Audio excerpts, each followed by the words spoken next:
अस्सलाम वालेकुम viewers, welcome to Rabians law firm. आज हम 3 मुख्तलिफ टॉपिक्स पे बात करेंगे, जिनमें सबसे पहले हम बात करेंगे तलाक के टॉपिक पे, जिसको डील करता है section 7 of Muslim family law ordinance 1961। जब तलाक की हम बात करते हैं तो सबसे पहले हमारे जहन में एक ही ख्याल आता है कि तलाक का इख्तियार सिर्फ मर्द को हासिल है, जबकि ये बात हकाइक के बरक्स है। डिटेल में आपको मैं तमाम बातें और तमाम फ़र्क बताऊंगा। सेक्शन 7 में बात की गई है तलाक की कि एक मर्द अपनी बीवी को किस तरीके से तलाक दे सकता है। 3 मतवातर नोटिस 30 दिन के वक्फे से एक शख्स अपनी बीवी को भिजवा सकता है, जिनमें से नोटिस की असल फॉर्म जो स्टैम्प पेपर पे होगी वो उस यूनियन काउंसिल में भिजवानी है जिस यूनियन काउंसिल में लड़की रह रही है तलाक के टाइम पे, और उसकी कॉपी लड़की के एड्रेस पे जहाँ पे रह रही है वहाँ पे भिजवानी है। इसी तरह जब 3 नोटिस कंप्लीट हो जाएंगे और यूनियन काउंसिल वाले अपनी एफर्ट्स रिकॉन्सिलिएशन की कंप्लीट कर लेंगे और उनको लगेगा कि अब रिकॉन्सिलिएशन पॉसिबल नहीं है, तो यूनियन काउंसिल वाले डाइवोर्स इफेक्टिव सर्टिफिकेट दोनों पार्टीज को दे देंगे।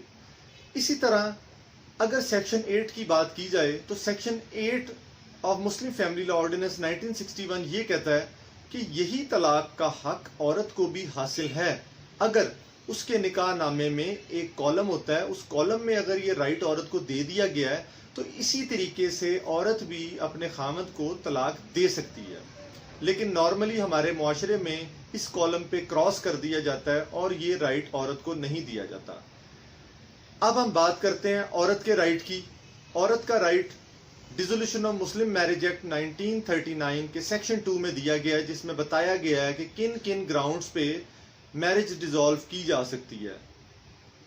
तकरीबन 10-11 ग्राउंड्स हैं जो बयान की गई हैं, जिनकी बिना पर जिनको ग्राउंड बना कर औरत डिसोल्यूशन ऑफ मैरिज करवा सकती है और खुला की डिग्री ले सकती है। लेकिन जो बड़ी एक कॉमन प्रैक्टिस है वो सेक्शन 2 सब क्लॉज 8 है, जो डील करती है when the husband treats her wife with cruelty। तो इस ग्राउंड को यूज करके नॉर्मली अदालतों में खुला की डिग्री ली जाती है।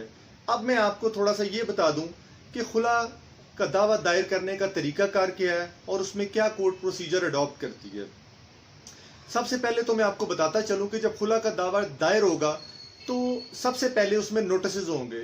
अगर नोटिस को फॉलो करते हुए जो हस्बैंड है वो आ जाता है तो अदालत सबसे पहले उससे रिप्लाई लेगी। रिप्लाई लेने के बाद उनको रिकॉन्साइल करवाने की कोशिश करेगी, उनकी मसालियत करवाने की कोशिश करेगी। अगर उनकी मसालियत नहीं होती तो अदालत खुला की डिग्री औरत की फेवर में पास कर देगी। इसी तरीके से दूसरा तरीका ये है कि मर्द को जब नोटिस जाते हैं तो वो अदालत में पेश नहीं होता। उसके पेश ना होने की वजह से अदालत एक्स पार्टी प्रोसीडिंग स्टार्ट करती है, एक्स पार्टी एविडेंस होती है और अदालत खुला की डिग्री दे देती है। अब सवाल ये उठता है कि जी खुला की डिग्री अदालत से ले ली तो क्या खुला हो गई। देखें जी, 2 पैरामीटर्स हैं इस बात को लेके। पहला पैरामीटर ये है कि जब अदालत ने खुला की डिग्री पास कर दी तो आपकी खुला जरूर होगी लेकिन इस अफेक्टिव नहीं हुई। ये खुला की डिग्री औरत ने यूनियन काउंसिल में देनी है। वो यूनियन काउंसिल में 3 माह के बाद आफ्टर रिकॉन्सिलिएशन की कोशिश के बाद अदालत औरत को डिवोर्स इफेक्टिव सर्टिफिकेट, तलाक मोसर सर्टिफिकेट दे देगी। उस तलाक मोसर सर्टिफिकेट के बाद लड़की आगे फर्दर शादी कर सकती है। तो ये था हमारा आज का टॉपिक, जिसको हमने कोशिश की है मुख्तसर सा बयान करें।